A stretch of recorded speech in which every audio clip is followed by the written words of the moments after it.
Most important question, obviously, the fashion police today with the new uniforms. How you think your team's looking in them? Well, they're sharp, and I think they like the new shoes, and that's always a big deal with players is the uniform and the new helmet and the new shoes. And heck, I'm more concerned that we play good more than we look good. But I think we want to look good and play good this year. Quarterback battle-wise, is there a time where you want to name a quarterback to kind of give the offensive line time to prepare for the quarterback? I've said this a couple of times that I'm more concerned that we have a number of quarterbacks playing at a winning level. The top 5 teams in the league last year had to play 2. We had to play 2, and when Matt went down, we didn't fare real well. And so, we need to get Matt and Trent and Matt Johnson and Malik Stokes all playing at a good level so that we can win with all of them. Realistically, once the season starts, it's hard to get more than 2 ready. But so far, I think Matt and Trent have both improved. I think they're pushing each other, and we're going to let that competition play out. I'm not in a rush. I asked this a moment ago. When fans look at a team that's finished, I think 2-10, going to the next year, are we going to see a slight improvement, or are we going to see something very different than what we saw last year? I think people always want you to predict how many games you're going to win, and a lot of people sell magazines doing that. I mean, I'm more concerned with the process. I'm more concerned that we get better on the offensive line, that we don't turn the football over as much, that we don't give up as many big plays on defense, that we cover people better in the secondary, that we're better on third downs, that we're better. Those are all the reasons we were 2-10, and if we fix those problems, the record will take care of itself. So I expect us to be an improved football team. How many games that improvement is going to be dependent on how much better we get in those situations and at those positions. A lot of local fans are probably interested in this, but how much can we expect for Sean Joplin this year? Well, Sean Joplin right now is clearly in our top 4 receivers. Again, like every position at this stage in camp, it's a competition. But right now, Eugene Cooper, Adrian Hodges, Kamar Jordan, and Sean Joplin are all running with the ones, and we need to get 5 and 6 guys at that level. So Sean Joplin is going to play football for us this year. He also plays the position Kamar plays. I feel very good about that position. I think Sean will play, and I think he's got a very bright future here. He's going to be a good player. On the offensive line, you flip-flopped tackles with Robinson going to be next to Brian. Is that just to give Brian some help? Because when I talked to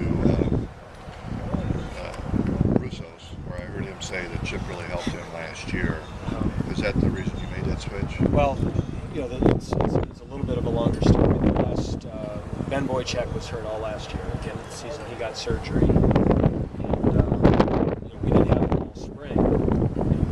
We hope we have him all season. He's healthy now. For the last 2 years, Ben's been in and out. And so we thought it was really important to develop another center position to play. And we should get a lot of reps at it. Chip Robinson's a very smart football player. Chip, it's his 4th year in the program. It's his 3rd year in the system. He knows the offense.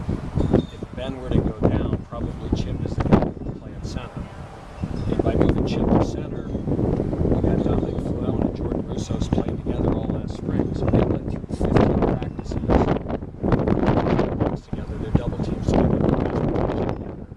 And they started to develop a continuity that we didn't want to split up. So now that we get Ben back, we thought we'd be getting 2 things out of moving Chip to left guard. One, I think having Chip next to Kyle will really help Kyle because Chip's after Ben has the most experience, but we also didn't want to split up Dom and Jordan.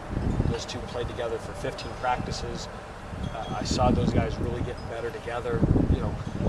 Playing offensive line, the way 2 guys zone lock together, the way 2 guys double team together and come off on the linebacker, the way 2 guys pass off a twist, you got to get so many reps of that stuff.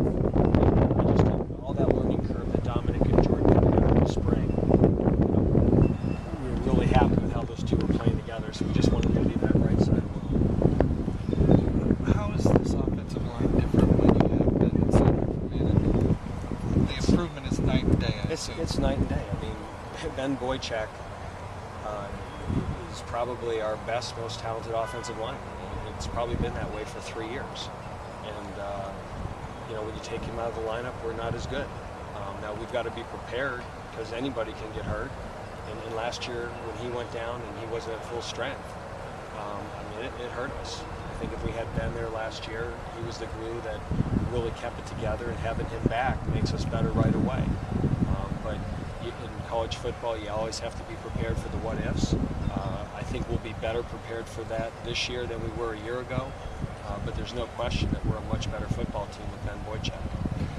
When you talk about that offensive line competing against the defensive line that you have right now, I mean, the defensive line is expected to be a strength. Is that a help to have them go against that kind of unit? Yeah, I think it's a help, just because it's competition. When our offensive line has to come out every day and have to block the likes of Chris Jones and Kevin Moore and Jarris Campbell and Ted Allett and Ronnie Goebel, guys that we think are good players, that's only going to help them get ready during the season. But at the same time, it's a tough group to block, and we've made progress.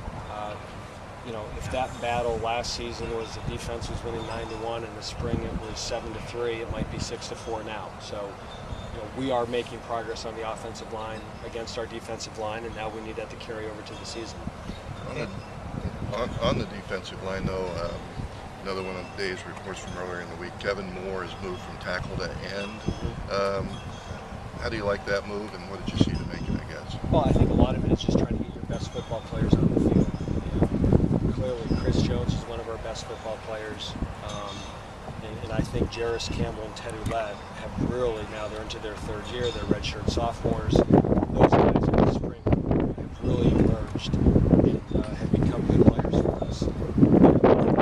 Kevin at tackle, four of your best defensive players. We thought Kevin, because of his experience, also because of his size and his quickness, was the best suited to make the move to end. And that way we always have three of those guys on the field. So right now at tackle, we have a 3-for-2 rotation that you want to have. You have Chris Jones, Ted Allett, and Jarris Campbell at tackle.